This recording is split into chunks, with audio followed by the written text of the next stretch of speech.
ఇంత clinical data ఇది మళ్ళీ సృష్టించింది కాదు.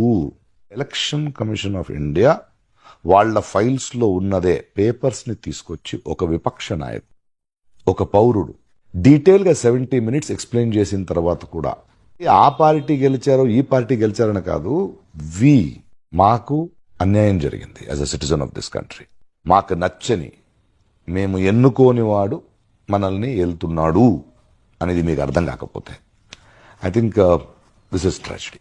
You have to get angry, you have to question, because this cannot happen. మన ఇంట్లో దొంగతనం చేయడం ఏంటండి? ఆ దొంగలను కూడా మళ్ళీ కూర్చొని పూజిస్తామా?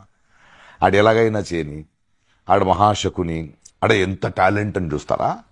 మీ హక్కుని, మీ కలల్ని, మీ పిల్లల జీవితాన్ని ఇలా చంపేస్తే అది ఎంత బాగా దొంగతనం చేశాడు, ఎంత బాగా చంపాడు, ఆడుకున్న బ్రెయిన్ ఇంకొకటి లేదంటావా? లేదా ప్రశ్నిస్తామా? That is what you have to understand.